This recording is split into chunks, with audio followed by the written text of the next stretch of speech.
Hello, and thank you for joining us this evening. I'm Karen Livingston, a trustee of the Brookline Public Library. The library trustees are co-sponsoring tonight's author talk with Brookline Access Television. We are fortunate to have Dr. Ramani Durvasula in Brookline to discuss her new book, You Are Why You Eat: Change Your Food Attitude, Change Your Life.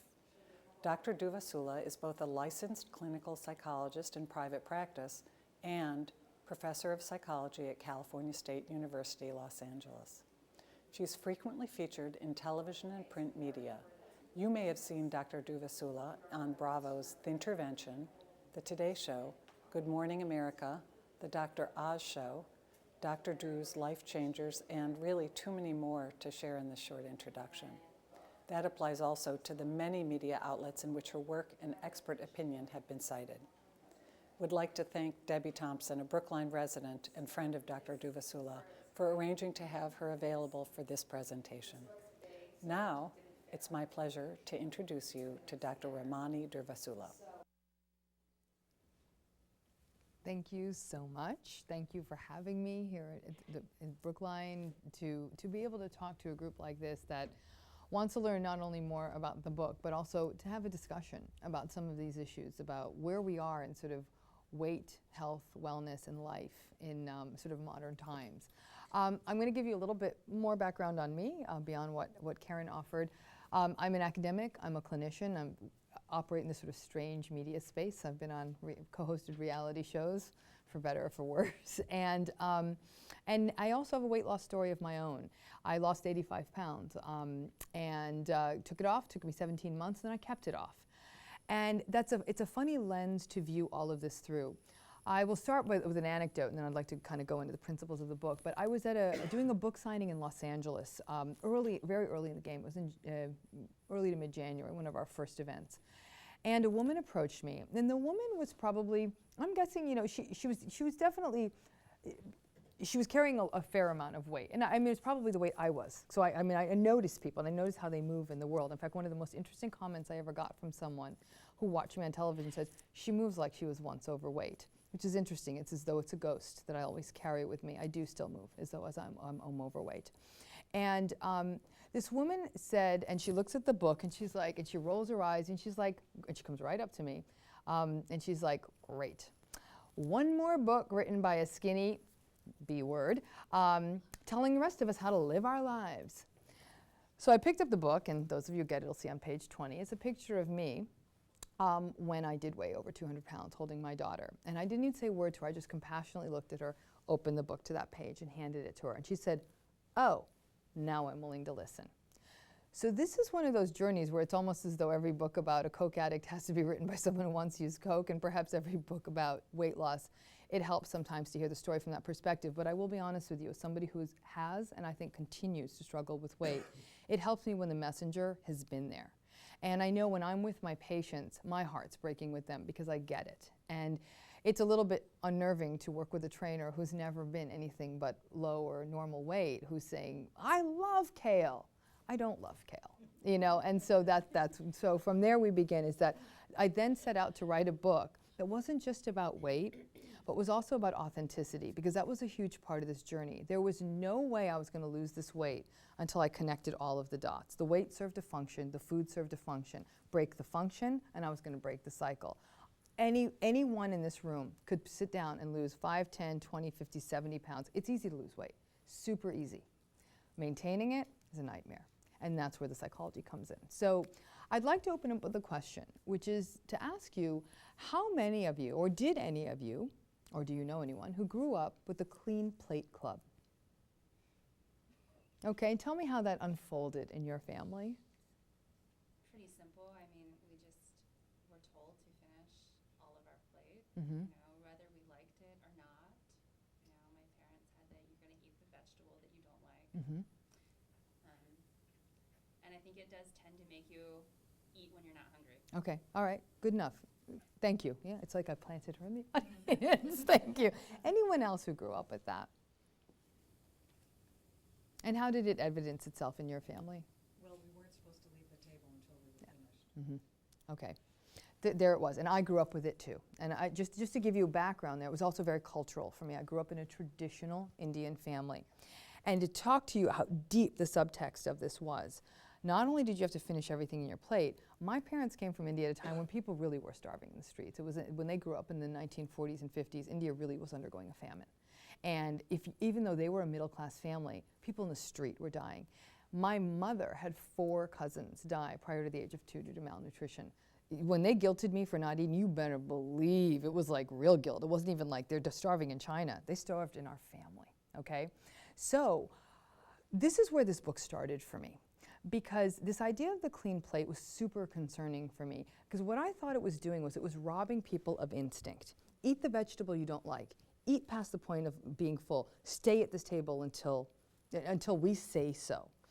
If any of you have ever fed an infant, whether your own children, a niece, a nephew, a grandchild, and if you weren't one of those really virtuous mothers, as I was not, who made their own baby food, it often came in a jar. I used Earth's Best, so at least I played that organic card, but it comes in a jar, as do all baby foods, right? And you feed the baby out of the jar. And the baby eats, okay? And then what happens when the baby's full? What does it do? It's a lot of this. Just turns its head, right? It doesn't have words, it's not verbal, so it turns its head and it moves it around. It's clear the kid's done. Can't tell you, it's 5 months old, 6 months old. Most mothers then keep going, because why? They want to empty the jar, as though Earth's Best knows how much food your child needs, not your child. Your child's pure instinct. It knows exactly how much food it wants, and it knows when it's done, okay? So mom then switches to the airplane. The minute the airplane comes out, that's when trouble begins, because this kid's no longer hungry. But what happens is the next step is what's critical. Every time a baby eats and takes a spoonful of food into its mouth, how does the mom react? Yay, like as though this is some damn great thing you did. The baby's eating, it's hungry, okay? So what's the baby learning? It's literally slowly making the association. I'm not really hungry, but golly, I love this woman. And I love her smile. It's primitive, it's hardwired. I want her to keep smiling. All right, let's forget this hungry thing. I'm just gonna keep eating because she's smiling, she's all in. She's gonna pick me up when I'm mad. She's gonna take care of me, okay? You see that shift? Subtle as it is, it keeps going. Think of the 3-year-old or the 4-year-old child who's told you can't leave the table until you're full. Or even worse, food starts being used for other purposes. The kid falls down, cries, hurts his knee. Here's a lolly, here's a cookie. Kid gets straight A's when they're 8 years old. Let's go out for dinner. Let's get an ice cream sundae. You can't win. Something bad happens, here's a cookie. Something good happens, here's a cookie. So when we're 35 and the dude breaks up with us, we have a cookie. We get a promotion, we have a cookie. You see, it's like a one-stop shop. But all along in all of this, what's happening? We stopped listening to our instincts. They were kind of broken for us early on. In the book, I use the term spider senses to talk about these so-called instincts. I took that from Spider-Man and sort of a Stan Lee fan, and the idea that Spider-Man knew something scary was coming. You know what's best for you. You always have. The table is where we learn this, and sadly, where we unlearn this, and where most of us are unable to eat from a place of instinct. So what are the things that scramble those so-called spider senses? In my research, in my clinical work, in my life, I've noticed sort of 3 main things: fear, what I call stakeholders, and golden rules, okay? Let's talk about those stakeholders, because to me, that's the most critical piece here. Stakeholders are anybody whose opinion matters to you. Husband, wife, boyfriend, mom, dad, grandma, next door neighbor, boss, waiter. Now I go down that list and I hit waiter, people are like, waiter? I don't care what the waiter thinks. The hell you don't. Because when the waiter's like, you say, I'm done, and the waiter's like, wasn't it good? What do you do? No, honey, it was great. Really, look, I'm still eating it. You don't know this waiter. You're probably never gonna see him or her again. And you're eating to please the waiter. I say no one ever eats alone. You think you're eating alone. There's actually 20 people at that table every single night. Mom, dad, grandma, anyone you've ever known, anyone who's ever weighed in on your food choices, anyone who's ever maybe called you out for being overweight when you were younger, anyone who's influenced your pattern of food intake is at that table. And so those stakeholders have a tremendous amount of power in whether or not you say no. I talk about an anecdote in the book where I was in New York. And I'd walked probably 7, 8 miles. It was freezing cold. And I'd gone to the gym. I'm thinking I'm a paragon of virtue, all right? And I wanted a crepe. And a crepe is a very fatty, calorie-rich food. God, it looks so good. So I end up at the crepe shop. The thing is enormous. It's like a massive burrito. I wanted a third. I'm like, can you make a third? No. Most times you go into restaurants, can you make a third? They say, no, this is the size we make. I was willing to make the $10 commitment. Fine. I go, I knew a third was right. I ate my third. I pushed it back. I brought a book and I started reading. Waitress comes by and she was crestfallen. It wasn't good. Oh my God, what can we do to make it better? It was fine. But back in the day, I would have kept eating. So that's what I'm saying about the power of these moments and how influential these people are. They scramble our instincts all the time. Let's jump the rails a little bit. We're talking about the table, and that's easy, right? Like, I can say no to someone at the table. I can avoid the second helping, even though Mom said she made the lasagna for 3 hours, and golly, she misses me, and if I just loved her, I'd keep eating the lasagna. You could do that. But what about when those stakeholders start weighing in on things like your relationships, your job, your spending habits, your move across the country? Many people, I imagine everyone in this room can think of at least one big ticket decision where they did not approach it from a place of instinct because their stakeholders talked them out of it. And in retrospect, it might have been one of the biggest mistakes they ever made. That's how powerful these stakeholders are. Yeah, it's a second helping. How big a deal is that? I'll tell you how big a deal it is. You probably consume 2,000 to 3,000 extra calories a week in the name of your stakeholders. Have another cookie. I baked these. I worked hard. Wasn't it good? All of those little things. In fact, I was at Debbie's home tonight for dinner, and I said to her point blank, I said, I'm not going to eat everything you gave me. I just want a couple bites so I don't sound woozy or drunk up here tonight.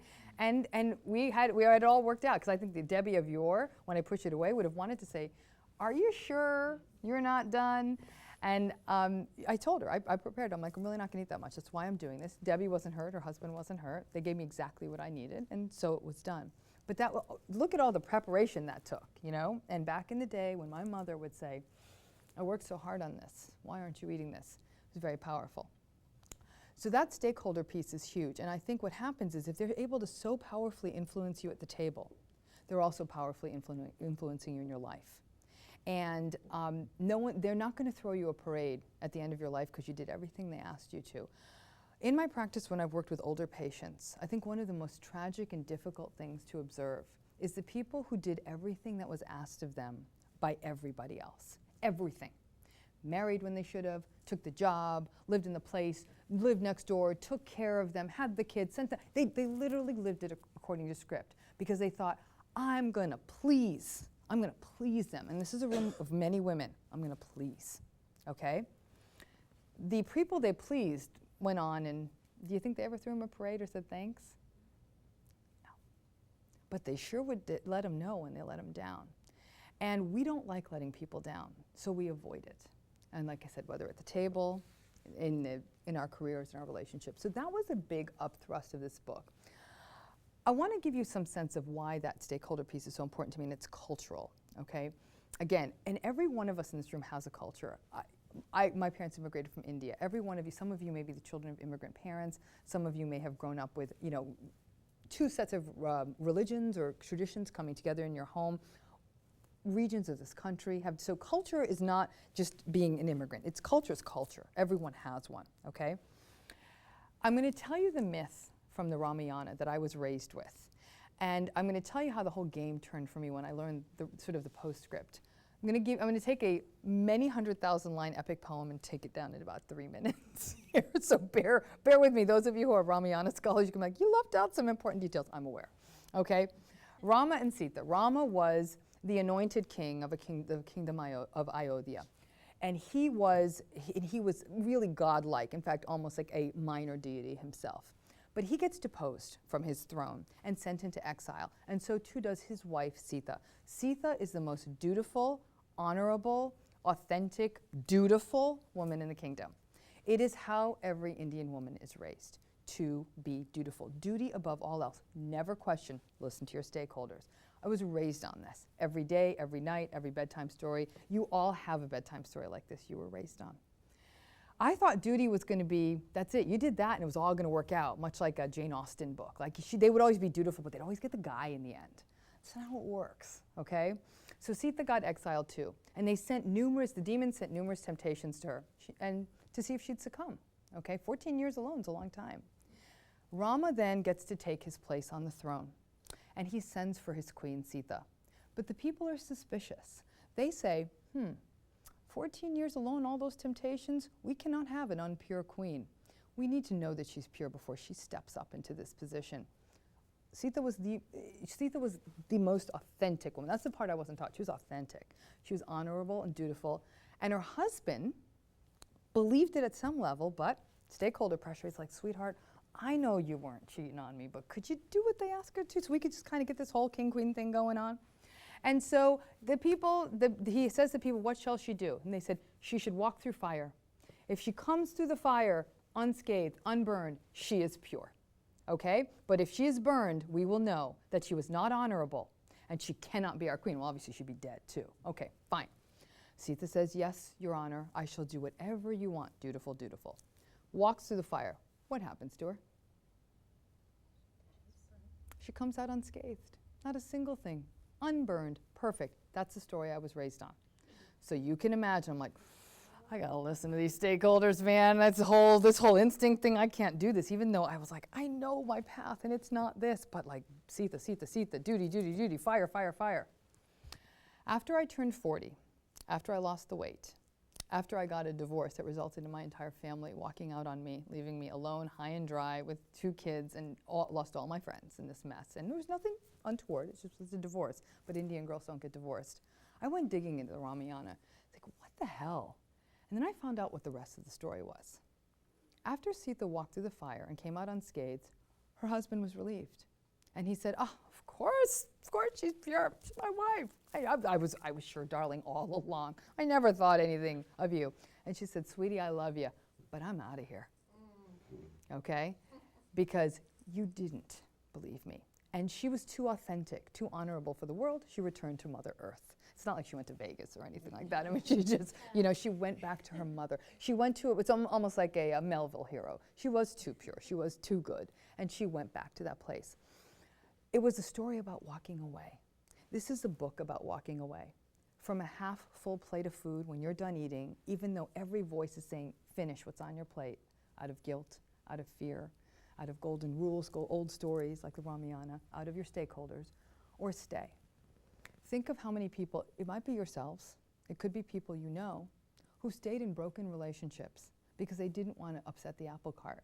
They didn't want to let down their mother. They didn't want people to call them out and say, you're lazy. Make this work. You just might have made a bad choice on the way, and it happens. Sometimes you didn't honor your instincts at that level, but now your instincts are saying run. For me, once the weight came off, my marriage was falling apart before I tried to lose weight. What had happened was my daughter got very sick. She was dying, and we couldn't figure out what was going on. And then we got her in the hospital, and after 6 weeks of intensive intervention, she's fine now. Actually, she's a Spitfire and got in trouble in school today and everything, so she's just fine. And she's 9, she was 2 at the time. At that time, though, it was a wake-up call. And I read a quote by Goethe, and the quote was, "One lives but once in this world." And I thought, oh my God, I can't wait 13 years and fix this, because then I'll say, 13 years ago you knew this marriage was broken. But it was too big. I knew everyone was going to walk on me. I knew what was coming, and I was terrified. So I thought, we were supposed to go to a wedding. I put on dresses. They all ripped. I'm like, how much do I weigh? I thought I weighed 160. I weighed 200. And so started my weight loss. But as the weight came off, and I listened to myself, you can't just listen to yourself at the table and not start listening to yourself everywhere else. I gave my permission to go to a place of instinct there. Then, in fact, my ex-husband and I then had the painful conversations that led to the dismantling of marriage. Then I was also told by academic colleagues I wanted to go into a career in media. I said, we need some legitimate psychologists who are not life coaches that look like pole dancers getting up there and telling us how to live our lives. Like, I can do the pole dancer thing if you want, but I really do have a PhD. Like, we need better messengers. And my colleagues at the university said, you're nuts. You do this, you're destroying your academic career. I had tenure at the time, so I'm not full risk, but they said, no, don't do it, my mentors, everything. I'm like, but this feels right, it feels right. What's the worst that's gonna happen, right? They can't take my tenure away. Ironically, I did it all, and this year I was named the outstanding professor at my university. So it was instinct. The marriage ended, we were dear friends, The immediate career happened. I was named outstanding professor, and the 85 pounds are off. But what does it mean doing? Every day, not once a year, not once every 6 months, every day you deal with the stakeholders, you deal with the fears, you deal with the golden rules. Those golden rules may be the Ramayana, they may be an Old Testament story, they may be a Greek myth, they're whatever you were raised on. But really take a moment and think about those stories you were raised on and how powerfully they still affect you. When I do seminars, one thing I do is I have everyone in the room talk about that one childhood story that still dogs them. You know, can any of you actually think of one of those? That like, that one myth, that one story that you're like, it still makes you do wonky things, like deny your instincts because it was such a teaching? Anybody? I've got lots. That's why, I mean, of course, I had the luxury of having to muse over that for a while. I bet if you do think about it, though, it'll come to you, those childhood stories that still, you know, the one that really got me was, do you remember the story of the red shoes? Any of you remember that Hans Christian Andersen story? The girl, it's a girl, her father's a poor woodcutter, every year she gets one pair of shoes, every year they get her a pair of brown leather shoes, and then one year she's walking by the store, there's a beautiful pair of red shoes in the window, the most beautiful thing she'd ever seen. Such a good girl. She knew she couldn't have them. One year her parents trust her. They give her the money herself to go get the brown leather shoes, and she buys the red ones instead. And she puts on those red shoes, and you know what? She starts to dance, because that's what you do when you wear red shoes. But then she can't stop dancing, because the red shoes, of course, are demonic, because they meant she went against her parents. And she starts dancing, and she can't stop dancing. And she's dancing on the street, and she dances to the point of exhaustion, and she can't stop. And if she doesn't stop, she's going to drop dead from exhaustion. So then her father has to cut off her feet. I remember being 7 saying, oh, damn, if you don't listen to mom and dad and you get the pants that they don't like, they're going to cut your legs off. I know it's metaphor, but think about how many times you think they're going to cut something off. Maybe even themselves, if you don't listen to them. And at our age, we still do that.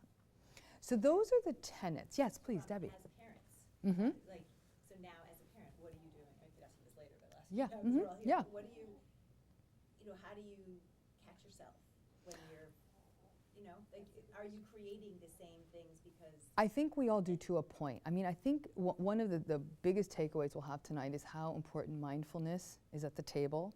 And in every big ticket space we occupy in our lives, love, food, work, and most importantly, parenting, is a mindfulness space. How often do we go back to that point of reflex with our kids? Like, we just do what our parents did. I mean, that's just what we do. It's what we know. And you have to catch yourself and not hand those scripts over. It is really about catching yourself. What I did was I read my daughters the story of the red shoes, because I figure it's like, it's better that they have their first drink with me, right? Like, let them get drunk on my watch so I can say, isn't that terrible? Let's read the red shoes together, okay? And then we talk about it. And how did that story make you feel? Shante, this makes me angry. All she did was buy those shoes. That wasn't a terrible thing. I said, you're absolutely right, sweetie. She honored her dream. So can you imagine that in part, and then what we do is we often turn it into metaphor to teach about other parts of the world. I said, in some parts of the world, girls don't have a voice. And if they go against society, bad things can happen. So what can you do in your life to possibly change this for them? She's like, well, I'm very grateful I don't have to live like that. So we make it a conversation. I say, bring the old school, what I call fairy tale porn, in front of them, and then educate them. You know, educate them. Like, use it as a teaching point and say that it's okay to be bold. It's okay to honor your instincts. Because I think for us, over and over, the theme with my kids is honor your instincts. And in my house, the meal's done when they push the plate away and say, I'm done. And it's often covered in food. It was fascinating because my daughters are 12 and 9, okay? And they're both normal weight kids, active as can be. They're not athletic kids, they're like me, and I'm not particularly athletic either. They're not athletic, but they're active at school, and they run around and all of that. And we'd gone to someone's home for dinner. And the food was laid out for all the kids to help themselves, and I did not monitor my kids filling their plates because I was talking to the host. And so Maya filled up her plate, and the other girl filled up her plate, and they were sitting down and eating it. Maya clearly overfilled her plate. I think she was trying to get one of everything. There was just a lot of choices. She ate what she ate, and as their parents, you do need to make sure you put healthy things in front of them, but sometimes you don't quite get it right. You give them 4 carrots instead of 2. 2 is a perfectly fine portion size. You just got to make sure the stuff going on the plate is okay. I looked at her plate. It was fine enough. It was a barbecue. She left probably 50% of her food on the plate, and she said, Mom, I'm done. And I looked over, I'm like, that's cool, you know, it's fine. Just make sure you clear your plate. And the other girl went ballistic. She's like, at our house, we finish everything. And I said to the little girl, I said, we don't, actually, we don't. We listen to our bodies, and Maya's body is full right now. And she'd eaten a healthy amount of food. She just took too much. And I said, Maya, next time let's try to take a little less. We don't want to waste, but, so, and I, saw if anyone else wanted to eat some of the portions, whatever. But the fact was, she was done. The other girl, though, sat firmly and staunchly and ate everything on her plate. What's fascinating, this child is now really struggling with obesity. And she's been eating everything on her plate since she was 3 years old because her father won't let her do it any other way. And she doesn't even know. Her instincts where food is concerned are totally wonked. So I really think that I do try to parent my kids from a place of instinct, and then bring all that stuff over them and use them as teaching moments. So I have a 6-year-old and a 3-year-old, Mhm. and I think that they're at phases where oh, sure. Should I start over? Would you? Sure. Mhm. I have a 6-year-old and a 3-year-old, and I think they're at the point where they will say they're full, but then a half an hour later, they would actually Yes. be hungry Mhm. because they want to play or they're distracted. So how would you approach that in a healthy way to Mhm. get them to eat? Yes, a couple of different ways.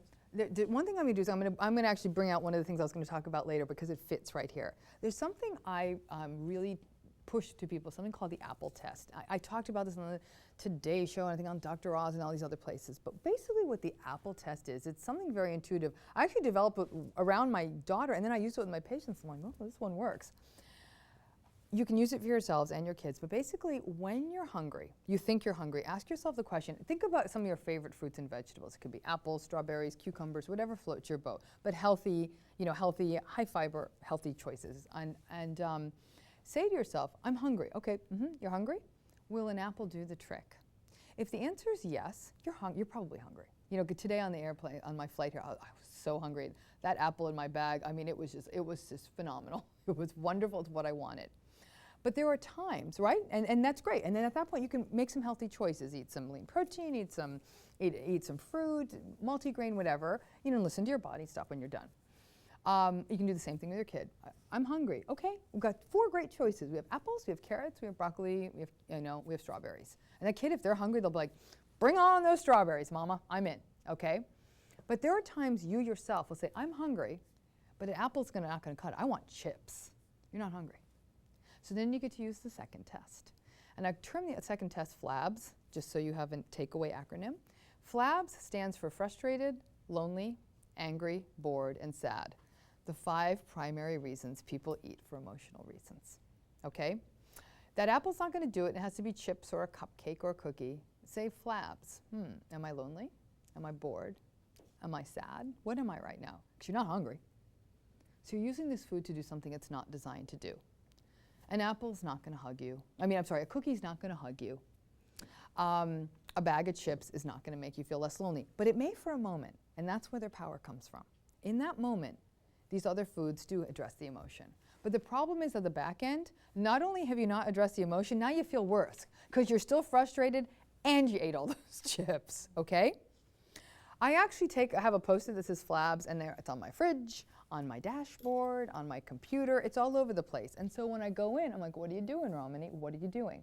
So when I'm frustrated, I think about what am I frustrated about? Address the emotion. Maybe I need to stop doing what I'm doing because it's not working out right now. I'll go do something else. When I'm lonely, I'll telephone a friend. If I'm bored, I'll do an activity that actually engages me. And sometimes I tell people, while they're not feeling those emotions, with my patients, we'll make lists of those things. What are other things you'd like to do? And then, cheap things you can do for 10 minutes. Read a book, watch TV, go on Facebook, do your hobby, play with your dog, whatever it is. Sometimes it's even clean out your sock drawer. It's just whatever floats your boat at the time. But you do that instead of eat the bag of chips. And initially, I actually have my junk food locked up. It's behind a child lock.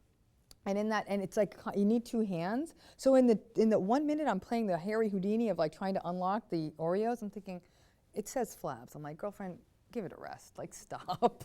You don't need this. But those moments of delay can be the difference between me mindlessly eating 4 cookies and me saying, come on, go do something else. And then I will go outside, I'll do something else, okay? So the point of your children is to say, use that apple test. All what you have to have, it means as a mom, you have to have the healthy choices and know what they like and have them available.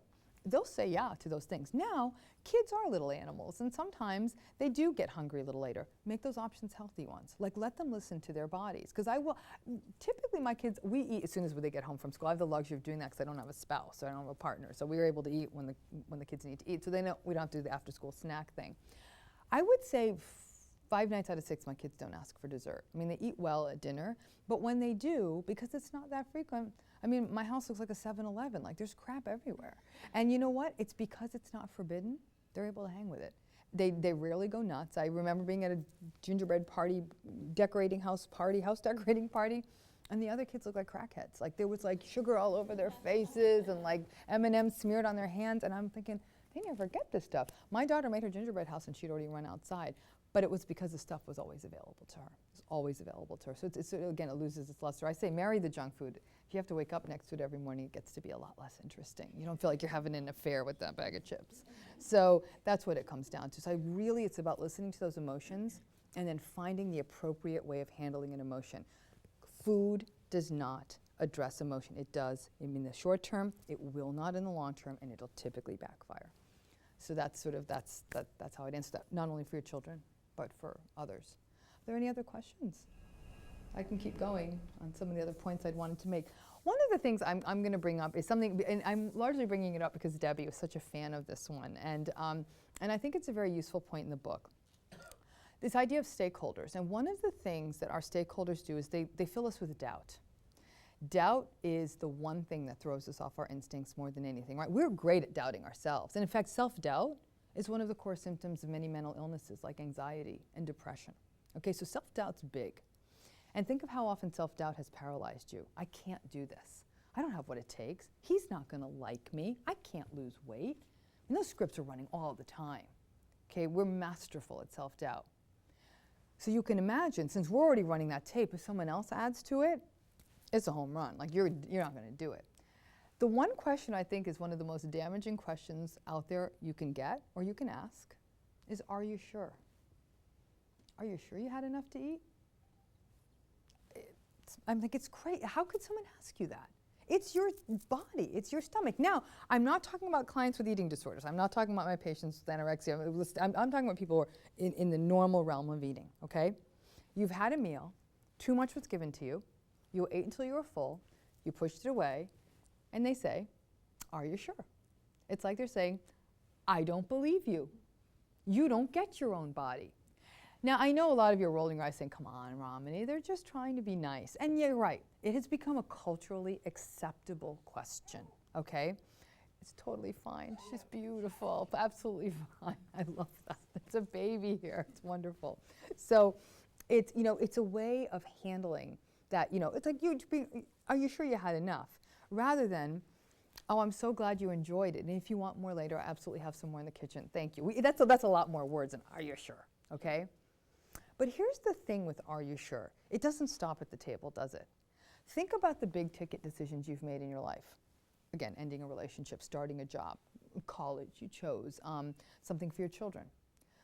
It's an iceberg. Most of that decision was made under the water.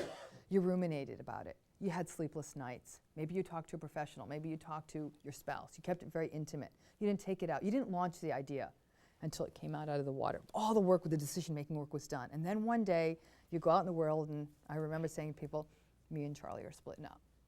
And you know what 90% of them said? Are you sure? And I was like, you've got to be kidding me. I'm like, I wish you'd been in my damn house for 5 years. I was furious. I felt so disrespected. You know me well enough. I'm not going to make a frivolous decision. Now think of how many times you've been asked, are you sure? When you made a big ticket decision. Now, many of those people, in retrospect, said, I was so concerned. I wish I knew a better thing to say. How about things like, tell me more. How are you doing? How are you feeling? Is everything okay? There's sort of an are you sure under that. And they might be like, are you sure? But can't you trust your friend's instincts or your loved one's instincts? It's the ultimate gift you can give them. And so this idea of are you sure starts at the table, and it generalizes. And again, that's one of the big theses of the book, is all of these things generalize. You think it's just about how you're eating, but then you realize it's how you're living. And I do hope if you only take one thing out of here, it's like you catch yourself in the are you sure? I did it to my kid 2 nights ago. And you know when I'd ask are you sure? When I'm not being mindful. I was like half reading one thing. She was eating her dinner. She'd left 4 of her stalks of broccoli, but she'd eaten 4. And Mom, I'm done. And I did, are you sure? And I was like, and she said, she looked at me like this. I'm so sorry. So, you know, it is a very instinctual question. But catch yourself in that instinct, because that is that moment of doubt. Yes? So I catch myself often saying, "Are you full?" Yes. 'Cause To I someone don't else. To my kids. So I say to my kids, "Are you like I'm done?" Mhm. Well, actually, I make us say thank you for the food. They have to excuse. Okay, But fine. I often follow that up with, "Are you full?" Mm-hmm. Because I don't want what Jamie talked about. Like, Sure. Because I don't want to Mhm. say it's in the kitchen. You can come Mhm. back later. Okay. Because I don't want to deal with it later. Right, I get that. So, Yeah. anyway, I just wanted Are to you see full though that. what I like a little bit more about are you full than are you sure is almost like do you even know? It's like there's a real essence of doubt there.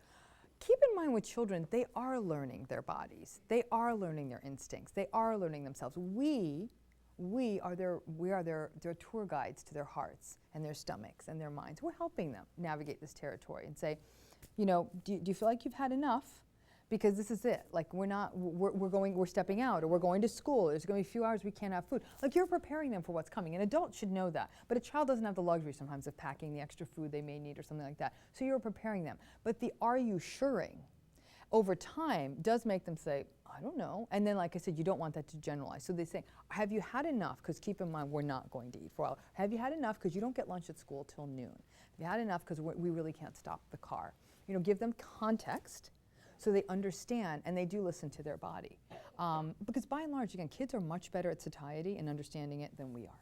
Because we're often using food to numb a feeling. When we're trying to use food to numb a feeling, we overeat. Because that feeling of fullness means we're paying attention to that and not this.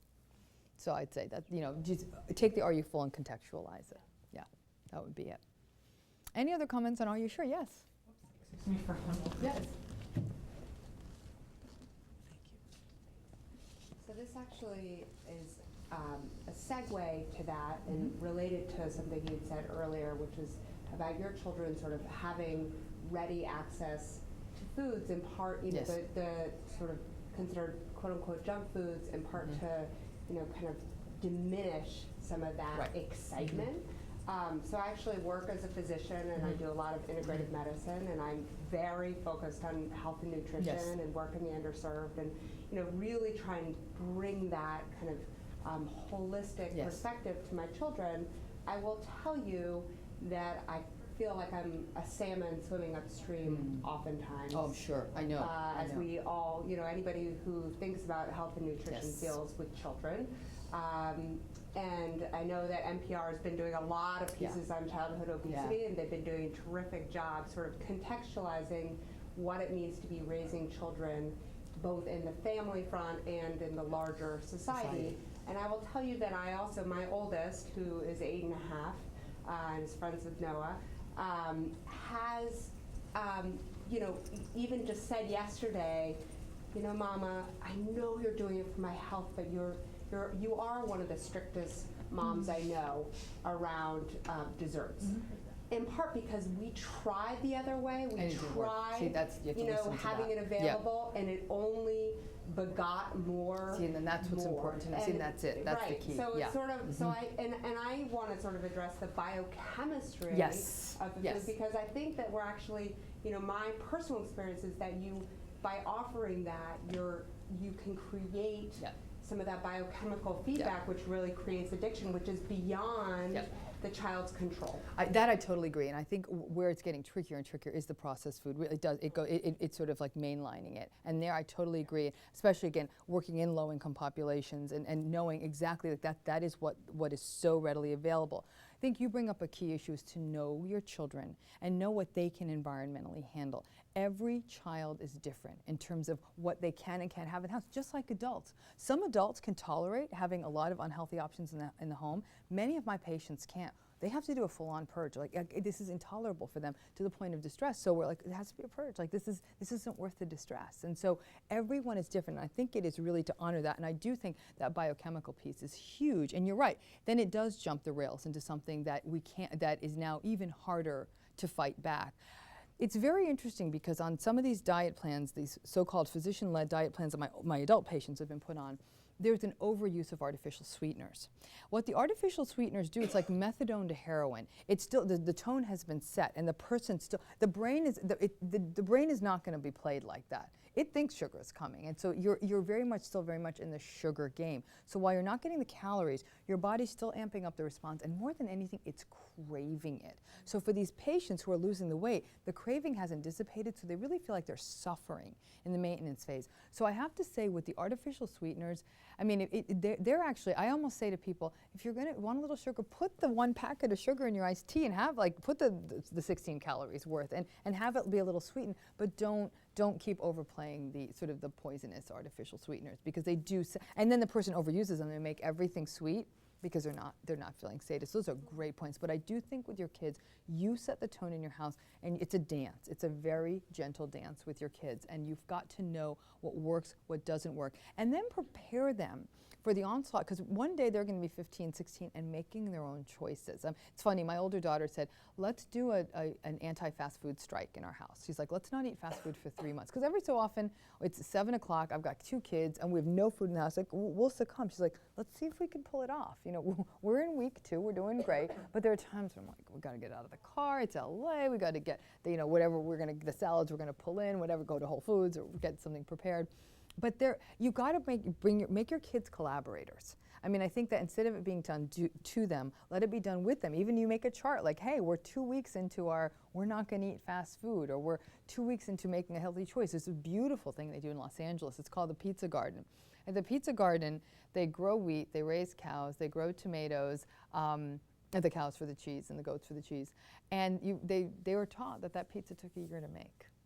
And now my kids are like, wow, it took a year to make this pizza. We better respect this pizza. And it's really a lovely paradigm. And these are things you can do at home with your kids, but really take food and stop making it a rush space, because then they can eat mindfully. The other thing we do try to do is, like, we do try to, we'll play a game like, how are you feeling after that bite? And we do check in. I try to teach them mindful eating now, because I think it's a thing that most adults succumb to. The funny thing about human beings is, by and large, mammals will not eat themselves to death. They'll stop. You don't see a ton of obese squirrels, except the ones in, like, city parks and stuff. But they don't. And you know why? Like, how often have you seen a squirrel playing with its iPhone while it eats? Right? But they don't do other things while they eat. Animals eat while they eat, and so they stop. We do all, how when's the last time many of you just ate a meal? And just either stared off in the distance or just talked to someone, just ate a meal. People with kids and families often do that more because you have that together time, but even still, the mom's getting up and the dad's getting up, but really sat and ate and really didn't even talk to someone, just ate food and looked out the window or just looked. Kind of feel a little bit crazy, like, what am I doing? Like, have I gone mad? Like, I should be reading, I should be watching TV. In fact, there should be a law against selling food at the movies. This is the ultimate setup for mindless eating. Because if the movie's any good, you're not paying attention to the popcorn, okay? When we do our brains are not set up to multitask. That's not the processing system we have.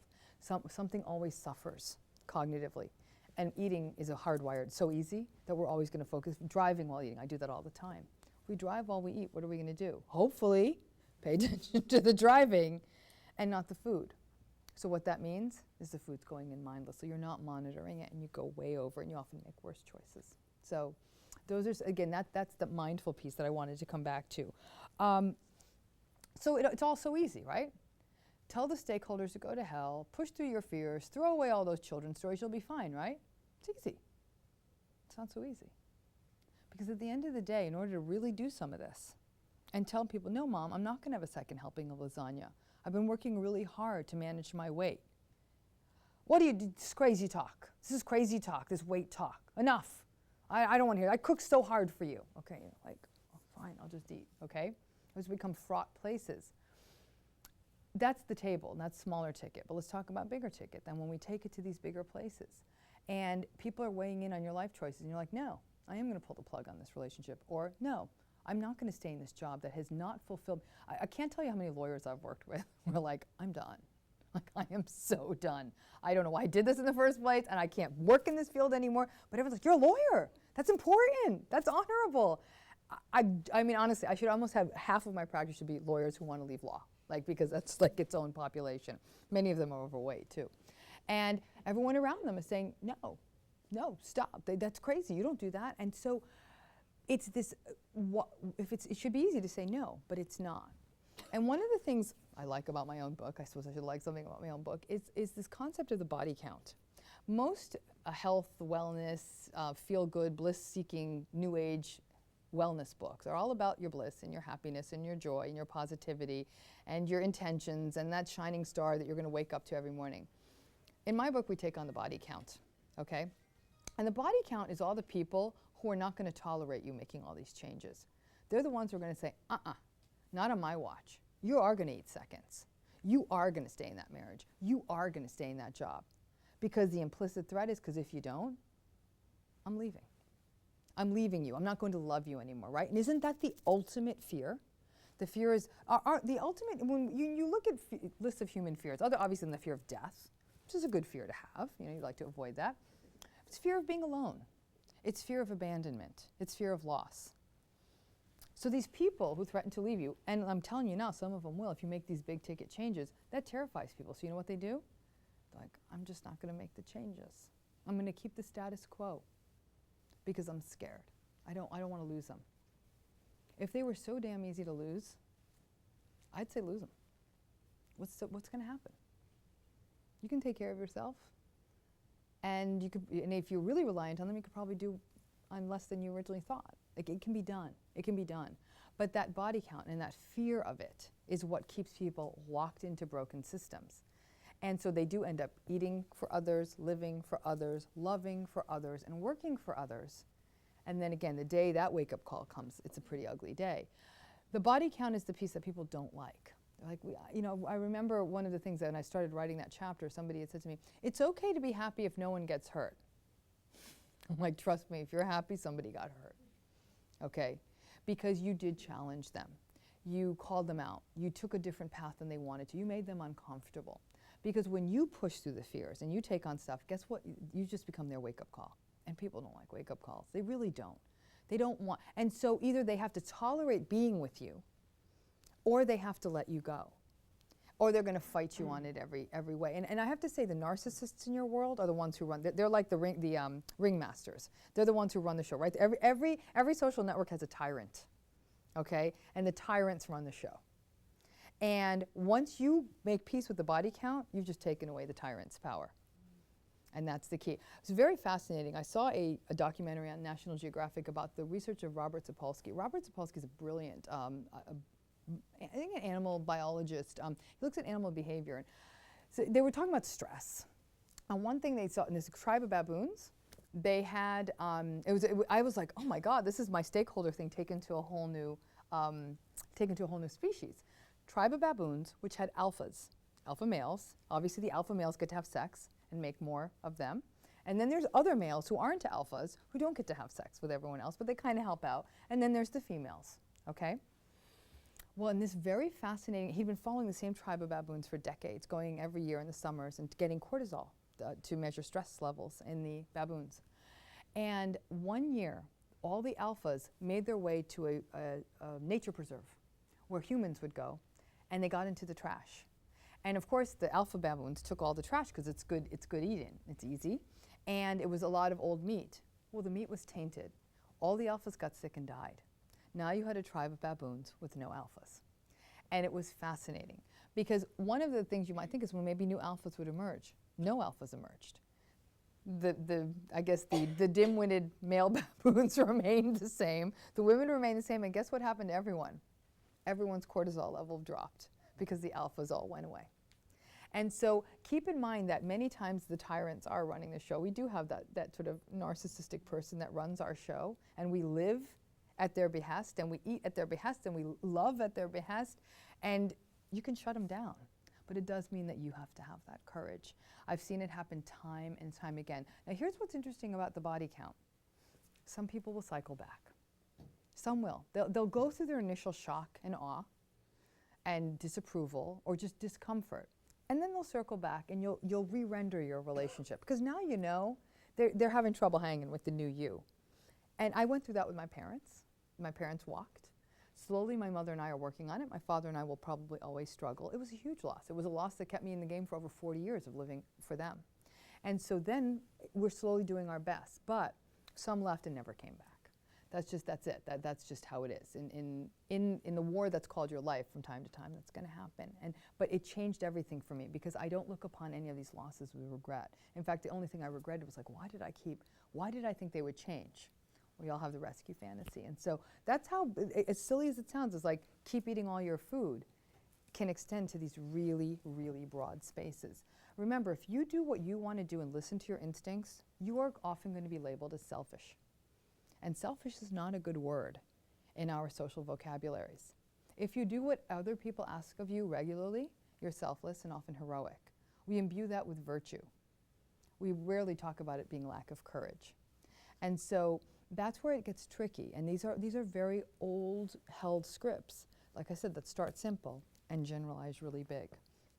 Are there any questions at this point before I move forward? Yes, please. So, again, as the parent, how, assuming you had started this journey back when the girls were little, where is the balance between being the parent that knows that you cannot just eat, your bowl of pasta and be done with your meal, if your kids will choose to do that, versus the parent that says you need to eat your meal?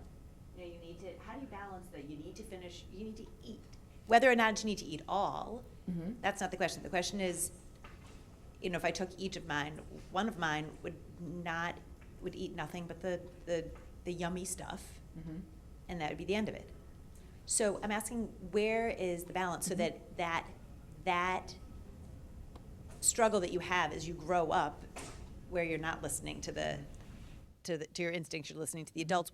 Wasn't that fed to you at the table when you were a child, and how, as a parent now, do you think you balance it? I think there's a couple Do you know what I'm answers saying? there. I mean, where do you can't just say, fine, your instinct says all I want to do is eat my bowl of pasta, right? Or unless, do you say, yes, you do, and as you grow up, you'll eat healthy and that'll be your life? No. So what? I mean, as a parent, you are a gatekeeper. It's not so simple as to say, hey, let's let instinct run the show.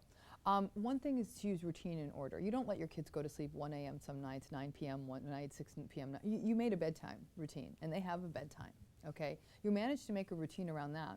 I mean, to me, food and sleep are the two most important things we teach our children and that we give ourselves, okay?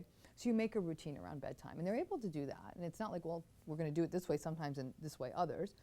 90% of nights you have a routine. Meals are going to start taking on the same routine. And again, if pasta's sinking the ship, then as a parent, you have to start making a judicious decision and saying, maybe pasta doesn't need to be part of the show here. There's other ways to get the carbohydrates into their diet, obviously including vegetables. You pull it out of the game. I mean, again, as a parent, in many ways, you're a chemist, right? You're titrating things all the time. This is healthy. This is what they do. This is when they're hungry. You find a rhythm, and then you build a routine.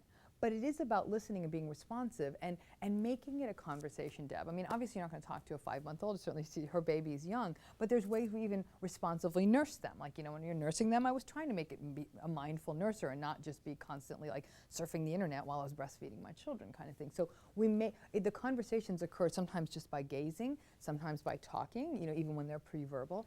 We talk about these things and talk about what health means at the table and what these choices are. But if you see your kid going to town on the pasta and they're not eating the other stuff, then you're going to make different. You are the gatekeeper.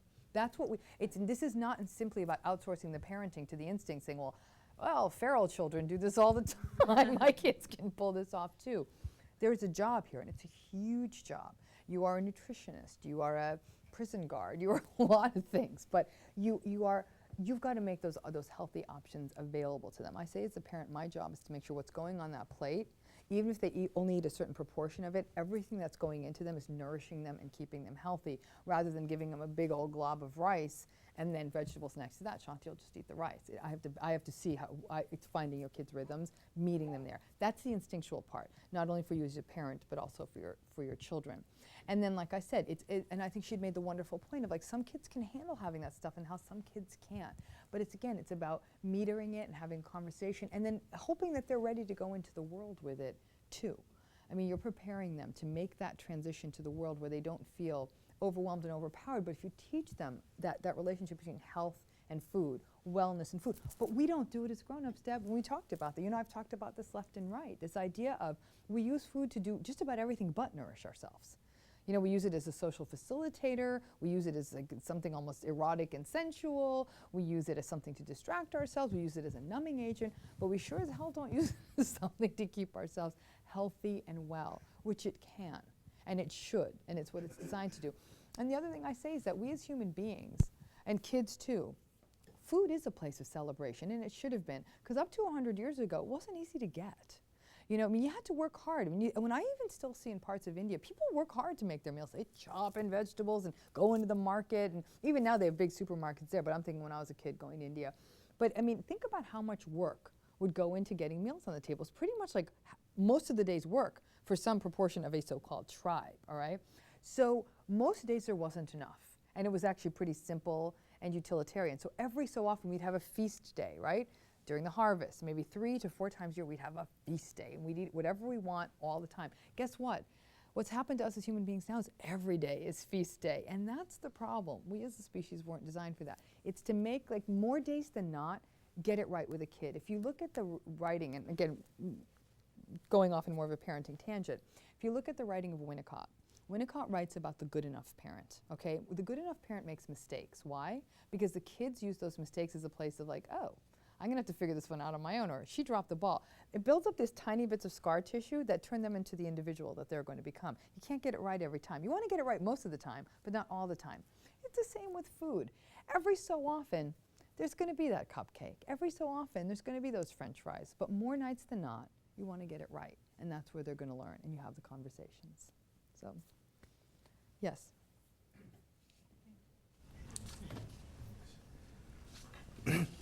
In addition to the problems of eating too much, one is nowadays confronted with the real question of what is it okay to eat? Because, I mean, for example, I read in the paper yesterday that the American Dairy Association is asking for permission to put aspartame in milk without having to change the labeling at all. Why? So, yes, this is like To make it more palatable. To do something or other. They're planning to put aspartame in milk. Diet milk. Diet milk. It's still going to see So more calories. I guess but my okay. question is, do you have any recommendations, pro or con, specific types of diets? Yeah, okay. Vegetarian, That's an excellent vegan? question. I'm so glad you asked me that, because this is where I take actually, I think, a relatively controversial stance. I don't care what you eat. I don't care. Okay. You want to subsist on Twinkies, that's fine by me. There's 3,500 calories in a pound, and you can do the math. Now, here's the bottom line. I truly believe, as a psychologist who's worked so much in the disordered eating space, once the respect comes for the person, the food respect follows. I mean, I think that we, by and large, I don't know what it is about the socialization of people, particularly in the United States, that results in so much personal disrespect. And I think when we do treat ourselves badly through eating very processed food all the time, or really high caloric, low nutrition value food, it's a comment. You know, I mean, I think to myself about how many people go to tremendous strides to take care of their cars. Put good gas in it, they change the oil. Why? Because they don't want the thing to break down. Why? Because it's inconvenient. And yet they're cramming themselves full of junk, and it's going to be the same outcome. They're going to break down. I do think that we don't take care of ourselves. What I really do think is that once a person really starts connecting with themselves, pays attention to this conversation on authenticity, keeping it real, staying healthy, listening to their body, they are going to start making healthier choices. My concern about listening to dietary scripts, this person said I should be a vegetarian, I should be a vegan, should, eat this, don't eat that, is once again, it's pulling you away from instinct, and you're outsourcing yourself. The more you outsource yourself, the more shoddy the product is, right? That's what all outsourcing results in, is shoddy your product. You should be making it yourself. You should be taking care of yourself. Every so often, you may want something you enjoy. I mean, you may, 8 nights out of 9, you may eat a vegetarian diet, okay? But every so often, you want a piece of fish or something. Unless there's a religious prohibition that carries you from a place of faith, or it really matters to you, and it's an important part of your holistic care of yourself, I'd say obviously you're going to honor that. But if it's just saying, well, I think if I'm a vegetarian, I'm going to lose weight, or this is better because my doctor, my guru, my someone told me, I'm very concerned about people going that route. I really think it's about reading, paying attention, but then ultimately listening to your body, what it is that speaks to you, what nourishes you, what feels good entering your body. And I think, again, that starts branching out into many, many realms. One thing that happened for me in this sort of weight loss process was I ate a lot of bad food all the time, and I absolutely couldn't stand myself. And as those two things have been catching up, there's much more self-respect, but there's still not as much as there should be, but there's quite a bit. The food got healthier. I mean, it's a systemic issue, and so I do not tout any particular diet. I just really think that it's eating from a place of, so everyone in this room knows what a healthy meal looks like. Every single one of you could tell me exactly what a healthy meal looks like, how much lean protein there should be, how much of this, how much of that. We all know. It's like everyone knows they shouldn't smoke. And there's probably people in this room who smoke. You know, we all know the right answers to the test. It doesn't mean we write them down. So I think it's really finding what works for you, what speaks to your body, what works for you, your family, your culture, and listen to that. Because I think then you can stick with it. Okay, thank you. Yeah. One of the other issues I wanted to talk about is the issue of, because it's often like we're fighting with our bodies, and we are fighting with our bodies. One issue is around willpower, okay? So a lot of really interesting research on the idea of willpower that comes out of the work of Baumeister out of Florida State. And basically, how many of you find that you wake up in the morning and you're able to make these fantastic food choices? Egg white this, and vegetable that, and fruit this, and lean yogurt that, and you're like, I got this wired. Look at how healthy my breakfast is. I'm it. I'm a dietitian today. And by 4 o'clock, you can't even get that Krispy Kreme sugar off your face fast enough. What happened? You were the same person, but you really weren't. Because willpower sits in you it's like a gas tank, okay? If you've had a good night's sleep, 7 to 9 hours, rested, you wake up, you're ready. Okay, now you might be a little depleted. Maybe you're an accountant and it's tax season. Maybe you're a teacher and it's final exam time, whatever it may be. You're a little depleted, but you're ready. Okay, and then the day goes on. Maybe you're not eating enough because you're trying to lose weight. Or maybe you had a big deadline. Or maybe there's a traffic jam. Maybe your kid gets sick. And that gas tank starts to come down. When do most of us start making our food mistakes in the day? Give me a time. 4 p.m. It's the witching hour. It's the witching hour where food's concerned. Why? We start getting depleted. We're tired. The day has happened. We may be hungry. And so all of a sudden that donut on the office cart that we were able to walk by thinking we were all that at 8 o'clock in the morning is beckoning us like a lover. And we're like, I'm in. Okay? Why? Not because you're weak or you're bad, because that's what ends up happening. I'm a bad person. No, you weren't a bad person at 7 in the morning. That doesn't happen in 9 hours. You're the same person, but you've got less gas in the tank. So saying no just became a lot harder. Willpower is not something you can just will. You can't just make it come. It's gone. So what's your only trick? You only got one, and it's mindfulness. If you know 4 o'clock's your witching hour, then that's when you make sure you don't walk by that coffee cart. You don't keep junk food in your desk. You don't keep it at home if you can avoid it. If that's where most people make their big mistakes after 9 p.m. Loneliness, quiet, less distractions, tired from the day. Know when your times are and work around them. That's the mindfulness piece. You've got the tool. It's free. It's annoying, but it's free. It's like the person says, how do I get rid of my muffin top? I'm like, you don't. You know? You can't spot reduce. You also can't have the same amount of willpower all day long and every day. There are times you're going through something terrible. Maybe you're grieving a loss or something. It's going to be harder then, and know that. Be kinder to yourself. That's really what it is. It's about being kinder to yourself.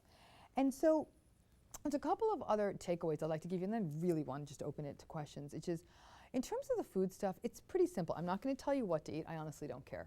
I want keep it healthy. There's 3,500 calories in a pound. You do the math.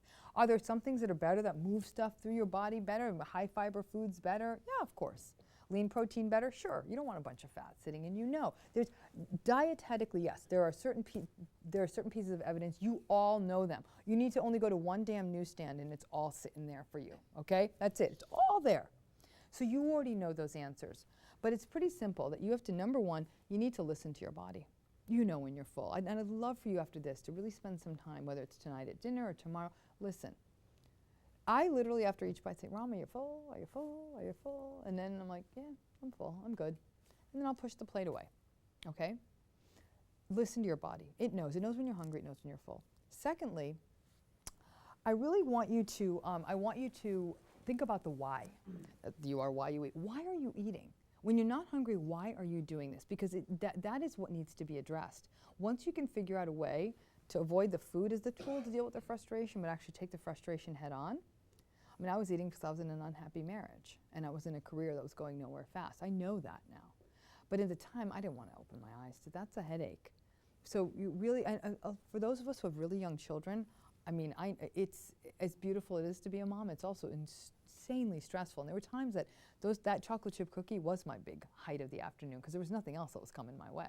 When they were both really young and I was working full time, it was just really hard.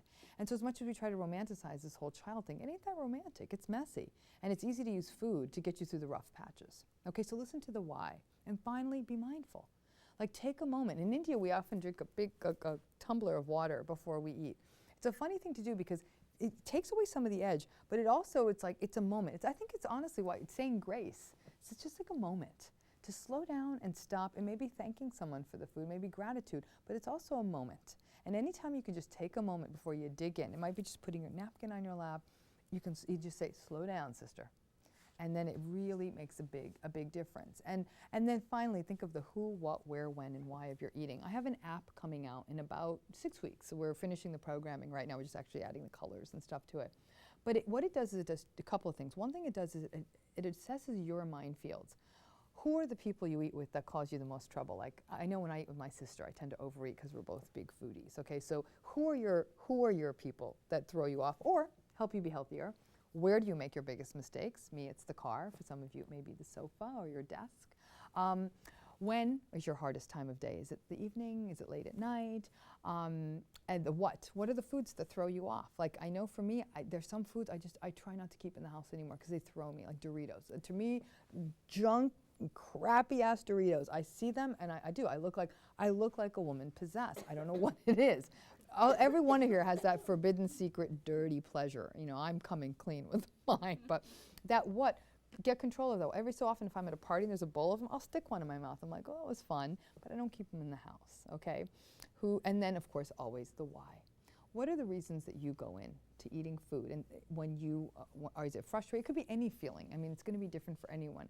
But once you, the app helps you isolate the who, what, where, when, and why, but you don't need the app to do that. You can do that yourself. And then those are the moments you have to amp up the mindfulness. And so that's another, major, it's an easy takeaway. Just like know those things about yourself, and that's when you need to pay attention. Really, really need to. I don't pay attention in the morning. I don't need to. After 6, I need to pay attention. So I do. Yeah. And those are like those are the main points I wanted to make. I mean, there's a final chapter in the book called The Promise of One, and what I like about that is that although it was a weight loss strategy, it's basically for a lot of people, weight loss is a huge change. They are like, one day they wake up and they go from eating 3,000 calories to 1,000 calories. They go from eating hamburgers and hot dogs to kale and egg whites, and they wonder why this isn't working out. What The Promise of One asks you to do is set a goal. I don't care what that goal is. It could be go back to school and get a new degree. It could be lose 45 pounds. It could be make a documentary, whatever your thing is. And each day you have to do one thing, just one thing. It could be send an email and you're done for that day. On your weight loss one, it could be you don't drink enough water, you drink too much soda. One day it could be I didn't drink any soda today. The app is actually designed to handle that. You can do this with a piece of paper, write the goal down. Every day, force yourself to do that one thing. I have an alarm on my phone. It goes off at 3 p.m. And I make sure by 3 p.m. I've done my one thing. And if I haven't, it's a wake-up call to say, girl, you haven't sent that email. You haven't looked at that website. By about 6 weeks, every patient, client, student I've ever worked with is now doing 10 things a day because now this thing's already moving forward. Like they put the one thing a day, help them get over the wall. Now they're looking at the new view and they can't stop. It's like planting a garden. One day all the flowers bloom.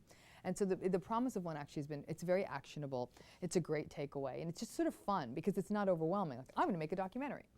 And so the first day it may be like, oh, I'm going to sign up for that film class through adult education in Brookline. Okay, boom. That's your one thing that day. The second day may be that I bought a book on film on my Kindle. Done for that day. And so each day that one thing is kind of fun. Sometimes it's challenging. But like I said before, you know it.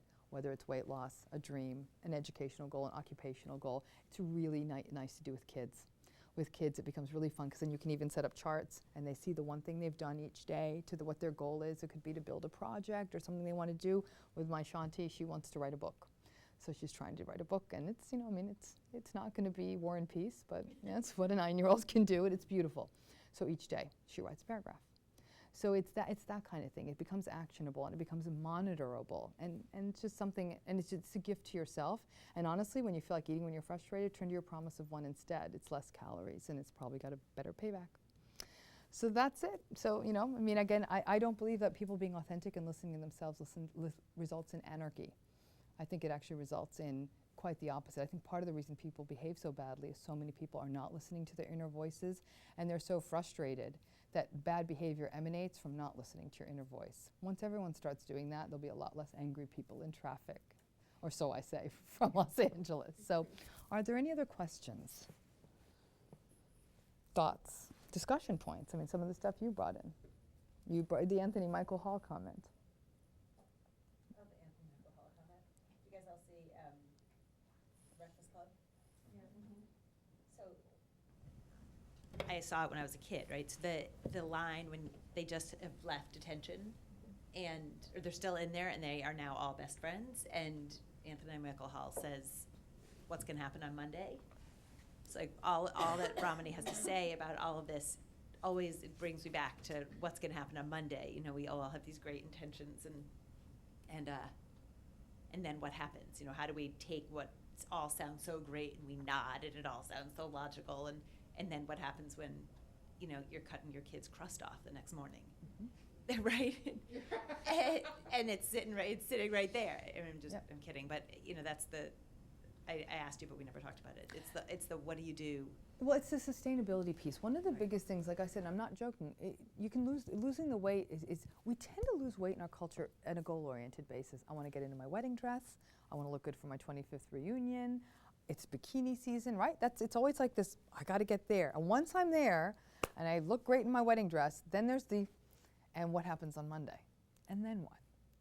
That's where, again, in my practice, I'm seeing, like I say, I become the fixer. It's a mess, because what is happening is there's a lot of theoretical work on sort of the weight a person who's eating at a healthy level of calories, not a starvation level, will often creep up to a set point weight that is a healthy weight, but it's not an aesthetically pleasing weight for some women who are touted these size 0, size 2, really unrealistic thin frames that they may or may not genetically be wired to be. We can starve ourselves to be anything. I mean, right? I mean, you could just take the food out of the system and stop the calories, and the person will get very low weight and look like a clothes hanger. But that's, in the long term, how sustainable is that? What ends up happening is you get a lot of food obsession. The thinking about food never stops. It's like constant. Rather than, I had a patient who literally came in tears, had an emergency session, and she was in crisis. I said, "Come in. I don't know what to eat at my birthday dinner." I was like, "Oh, it's kind of no-brainer to me, but okay, let's bring it on." But it wasn't a no-brainer. She was literally was having symptoms of panic. And this was a woman, again, who went on a starvation diet plan that she paid $10,000 for, to be told to eat 600 calories a day for 15 months. She took off an enormous amount of weight. Sustaining it has become nothing short of a nightmare that has overtaken her life. And so how we're having the gentle conversations of her set point is probably about 20 pounds higher than she's at. She's still going to be an extraordinarily healthy weight, but it's going to put her at a size that doesn't please her as much. And this is, it's a what happens on Monday. How do you sustain these changes? And this is where I'm saying it's not just about losing weight. It's about listening to you. It's about honoring yourself in every aspect of your life, and stop letting all these other voices, noises, fears, fairy tales drown out what you know to be right for you. Again, every single one of you in this room can reflect on decisions you made from a place of instinct, pure instinct. A move, a relationship, an educational decision, whatever it may be. And a lot of people may have fought you on it and said, "I don't know about that. Are you sure? Are you sure? Are you sure?" And you did it anyhow. And guess how it turned out? I'm guessing just damn tootin' fine. Okay, I can think of 5 decisions in my life like that where I went for it. They turned out so beautifully that there are no words, but God, I was terrified at the time. But we have all this data. We have all this data that tells us our instincts are spot on. And yet, I have to say though, the older the clients I work with, the better they are often at handling that, the data, integrating it. So like, yeah, I guess I have 10 experiences I can draw upon that turned out that way. You know, the definition of insanity is to keep doing the same thing expecting a different result. So that's what, you know, I mean, the fact is if you can use that data. So, yeah. Yeah.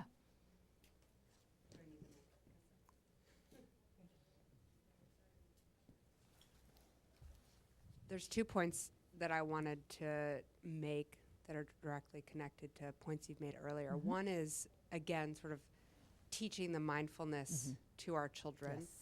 And rather than sitting on a zafuton to have that mindfulness, one of the clues I use with my patients, with my children, are, you know, really sort of 30 minutes after you eat, how do you feel with that food in your body? Yeah. And oftentimes my kids will say, oh, my stomach totally hurts, you know, I think I had too much birthday cake or whatever, you know, and so just using their own body cues for that. Yeah. And then the other piece I wanted to say about this whole, you know, body count and this idea of it sort of being a selfish process, I actually think it's the most selfless thing that you can do. And I think it's really important to emphasize that for the people who are on the journey, because I think people have a lot of fear when they're being told that what the decisions they're making are for themselves. Yes. And that's the end point. Because ultimately, you know, for those people who've been on the journey, you know that when you have a lot of respect and that you're comfortable with who you are, then you can be a lot more generous in the world. Absolutely. Thank you. You said it far more eloquently than I have.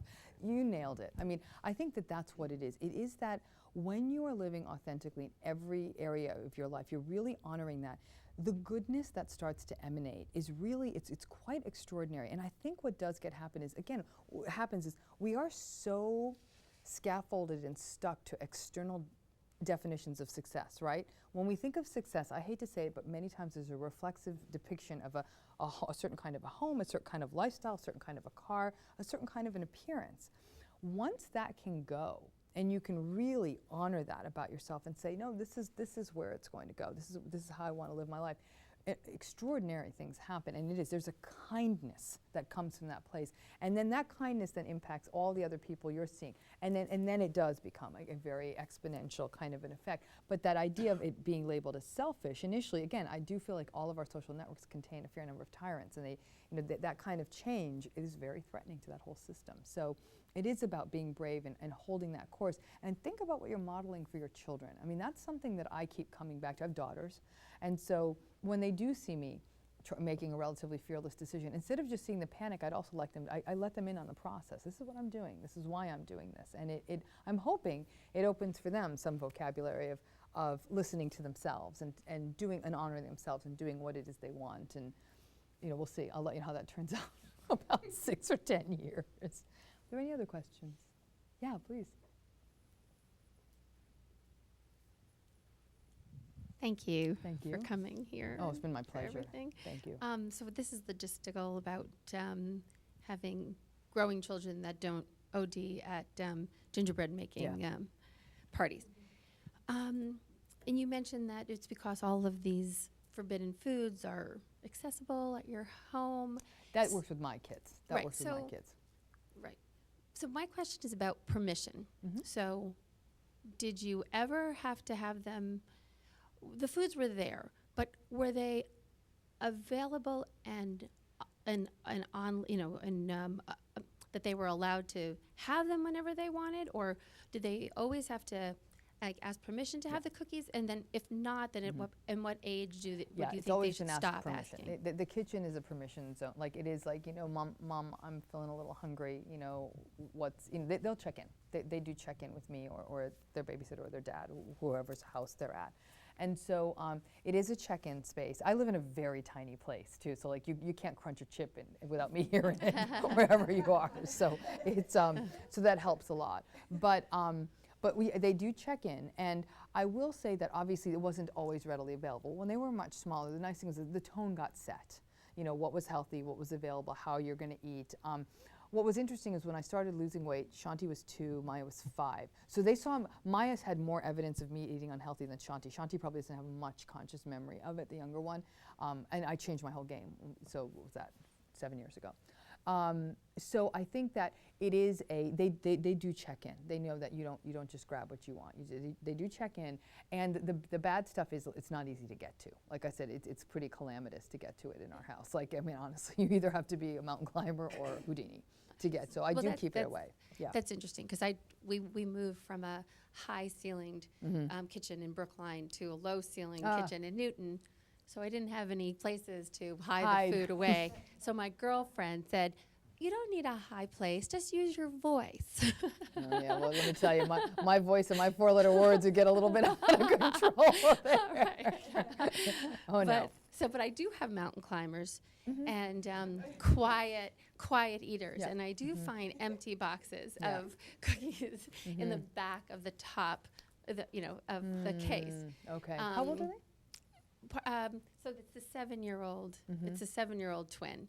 Oh, two boys, 2 girls, A one boy of and a each? girl, Okay. and an older boy, 12, who has asked permission always. But it's the one that won't ask permission that's the sneakiest. But I'd love you to speak a little bit more about when they would ask. How did you? When was it okay? And then how do they deal with that? Knowing they wanted something. I know you asked what they're hungry and the apple test, but then now they want the M&Ms and everything that they were. It's the mindfulness piece. Like as a mom, you actually have to have a heck of a prodigious memory. I have to remember what they have been. What's hard for me is the day I come in midstream. Like I don't know what they were doing before me, and so, but if we have a full day together, we are, and anyone here as kids, you're keeping track, you know what they've eaten by and large during the day. So, Shanti might say, Mom, can I have those M&Ms? And I'll quickly do the math. I'll be like, well, she had a damn good lunch. Like she did good today. Like that was balanced. That was good. And I'll say, sure, let's and then we'll have a measure out a portion or something like that, and then she'll take it and walk off with it. But if it's really been she did not. She came home. She didn't eat the healthy lunch, or we just run, and then she wants to go right in. I'll say, Shans, this is not the time. Let's make some healthy choices first. And then again, she's typically hungry at that time. She's obviously going to the easy out, and then she'll go with that healthy choice. Like they rarely fight me on it. I think maybe I'm lucky there, and that they're temperamentally not fighting me on it. But it is understood because I think enough times they have eaten well. So the so-called goodie, I'll quickly do the math and say, yeah, this is. I mean, they've hit their marks, and then it's really about me remembering. Again, what's harder is when I've only had them part of the day, so I don't know what came before me. And so that's why my rhythm with them, and like I said, I'm lucky because I don't have to wait for another adult to enter in the house. After I pick them up from a daycare at school, the older one takes a bus home, we get home, we walk in the house, and dinner gets cooked. Like there's no after-school snack or nonsense. Like they go right into the healthy dinner. They're very hungry when they get home. So what's going into them is they really start their evening from a great base, and from there on in, they never really. My older one likes to drink like chamomile tea in the evening, and that's her only thing, and the little one doesn't want anything. So that's how, one way the eating dinner the minute we walk in the door, like or 20 minutes, 30 minutes later, however long it takes me to make it, that's been a lifesaver. Because what we're, huh? What time frame are you talking about? By the time we're all home, it's somewhere between 5:30 and 6. Oh, okay. Yeah, it's not like 4 o'clock. But I will say we've done this at 4 o'clock. When they were younger, where we'd all get home, and if I was lucky enough to get home, it would be 4. We'd be eating dinner at 4:30. Yeah. Yeah. The girl twin, the 7-year-old, she will not eat breakfast no matter how early I get her up, no matter when she's eaten the day before. And I'm an eating disorder. I'm a recovering eating disordered person. So I mean, I know breakfast is important, but consistently, no matter what is served, and there's a plethora of choices, and I don't care what she wants. I don't care when she pushes it away, but she won't begin, and she will not eat breakfast. Is she not hungry? I don't like breakfast either. Gemma, it's interesting. I mean, for adults, the Journal of the American Medical Association did say, like, in terms of weight loss, the whole myth, like, you got to eat breakfast to lose weight, that just went out the window. They're like, if you don't eat breakfast, don't eat breakfast. I mean, it lost some of it. Now, when it comes, though, to when I've worked with clients with binge eating or disorder or bulimia nervosa, it's a different game. Like we're actually using very carefully timed meals. Like it's a different treatment regimen there. But the only concern I have about a child not eating breakfast is concentration problems at school. Like because at school they don't have control over when they can't just like rip into their desk at 8:30 and say, oh, it's time for me to break into my energy bar. Like they can't do that. Like they have to wait until that moment in the day when they're allowed to eat. Is she not getting hungry at school until lunchtime? I mean, is there any? She does not complain, and she's always, ever since she's been one, she won't eat or wear or do anything that she doesn't want to do. Okay. When you give her healthy choices of food, will she eat them? You mean not at breakfast? Yeah, at other meals, yeah. Mm-hmm. Yeah, yeah. And she's not struggling at school. The teacher's not saying your daughter's super hungry. No.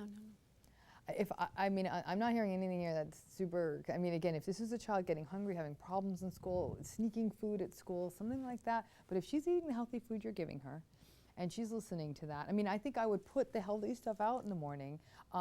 And the one thing kids will learn is that too. Like if Shanti says to me, "Mom, I was super hungry at lunch," I'm like, "You didn't eat that much breakfast this morning. Let's try that again." And so they will learn. I mean, you have a conversation about it, and then stay in touch with their teacher. Say, "Does she seem hungry?" Or she's saying no. I know some people just don't like eating in the morning. They almost feel like a little off, and then it picks up for them during the course of a day. And so that could let her. I would say let her be. Yeah, I guess mostly that. Again, it's the attention, the concentration, that kind of thing that concerns me. And if that's not coming into play, she's not hungry. Great, thank you. Yeah. Mm-hmm. Yes. I remember the comment that you made at the beginning that someone at one of your events commented, I think it was about you, that you moved like someone who was Yes. overweight. Mm-hmm. And that leads me to wonder, how therapeutic is the weight loss for the underlying Flabs issues that were there that led you to overeat? Or do you deal with the weight and then you have to deal with what the source of the problem is? I couldn't separate it all out. In its own fashion, losing the weight, like losing the pound on the scale or the clothes fitting differently, was a reinforcer in its own fashion, because what it did was it gave me what we call a sense of efficacy. It's like, I did X and Y happened. And each time I do X, Y happens. And the more times I realize that, like when you realize if I do this, then this happens, that's the core of learning, right? And when we have times in our life we keep doing something and nothing comes back from that, that ends up becoming the core of helplessness. And so what I learned was if I took care of my body and did this thing, then these good things would come. However, I don't think that simply it wasn't the losing the weight that mattered. What happened was as the weight started coming off, I started making changes in other areas of my life. I have to say it was those other changes, the ability to have painful relationship conversations, to make big changes at work. That's what ended up really becoming a psychological game changer. I'm like, oh, these are real changes. And then I started feeling better about myself. I felt a little bolder. I put myself out there in a different way. I liked the way my body moved a little bit more. I was exercising more. I was moving more. So I think it ends up becoming like a root system rather than just a linear change. I think I was reinforced by doing X and having Y happen, but lots of X's and lots of Y's were then starting to happen at the same time. I think, you ever play that game where you put a bunch of dots on the page and you draw lines, right? And for the first 10 minutes of the game, it's tedious because you're just drawing lines, and then at one point, that one thing, then all of a sudden all the squares come in. That's what weight loss is like if you do it psychologically. It's lots of eat fruit, eat egg whites, don't eat fried foods, don't drink soda. You're making all these little lines. And then one day, you make that one line and all the squares start coming. And then it's like, hey, I just, was assertive with my boss. Hey, I just told my husband, you have to respect me. Hey, I just was like really strong in how I communicate with my kids. And like all the squares start coming together. But I think there's this slow burn, the iceberg, so to speak, where you start listening to yourself. And then you start listening to yourself everywhere. I think that's how it happens. And that's my biggest concern about how we do weight loss in this country. Everyone's pulling off the weed by the top. I'll get 50 pounds off you, look fabulous in a bikini, but now you're still depressed in a bikini, so that's not good.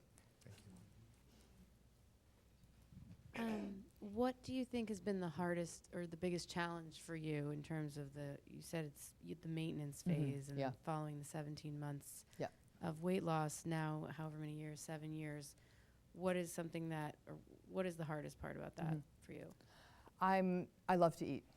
I love food. It soothes me. I still have hard days, obviously, and broken hearts and all those things, and I want food to be a fix-it. I love feeling overly full. I love junk food. I love fried food. I love Indian food. I could eat big bowls of rice. That's it. Those are all facts about me, And so exactly. So what happens is for me is that that means I get frustrated. I get frustrated a lot, and I want to eat more, and the mindfulness gets tiresome, especially when I'm really tired. And so I'm like, I'm so tired of this. I was driving the other day. I said, if I had a wish, it'd be like, I could eat anything I wanted as much as I wanted and never gain weight. Like, that would be my wish. Like, you know, after world peace and saving all the girls and women, it would be like, I could do that, right? And I'm like, what a bizarre wish, Ram. But I'm very frustrated, and I don't like to exercise. Believe it or not, I go to the gym religiously. I do it. I hike, but it's not a happy place for me. I do it much like one might take a medication, and I tolerate it. And I'm not walking around like, I'm going to my spinning class and I'm in shape. I'm like, here we go, you know, and I'm rolling my eyes the whole time. So I own that as part of my process. Like, I do this because I know all the benefits of exercise for cardiovascular health and immune function. It's really, I think it's so good for me. So but I struggle. Like, I can't eat the way I want. And what I do really struggle with is, I do think I'm eating a little less than my body wants, and I don't like the fact that I'm still, when I entered the media, I made a deal with the devil. I had to look a certain way. And I don't like, I mean, I had to be the pretty doctor, you know, and I mean, usually I'm Debbie will tell you, the girl with sweats and hair back, and not this, you know, certainly not with groomed and bathed and all of this. And so that's hard for me because it's not my identity, and I feel like I drank the Kool-Aid. I drank the Hollywood Kool-Aid. And now I feel like I have to stay there because now people are waiting for me to fail. And so, and I don't like it because I do like to eat. And I sometimes think about my retirement where I'm going to let the hair finally go its natural gray, and I'm going to eat what I want, and I'm going to be a little rotund, and the charming older professor who decides to keep company with me at that point won't mind. So, but it's hard for me. I love food. So I have to learn how to let it in a manageable way, and realize that some days are for celebration and some days are just for like keeping it healthy. And then when I do eat well, I do feel better. So that makes sense. Yeah. I tell people this is hard. When my patients lose all their weight, I say, here's the part they didn't tell you. Don't think you're going to wake up and have a come to Jesus moment with kale. It's not going to happen, okay? You're still going to want onion rings. And anyone who's telling you otherwise is lying. Because they're like, they said, no one ever told me this. My dietitian said this, I'm going to love this. I don't love it. I'm like, you're never going to. It's like an arranged marriage. Like, you're just going to have to make your peace with it.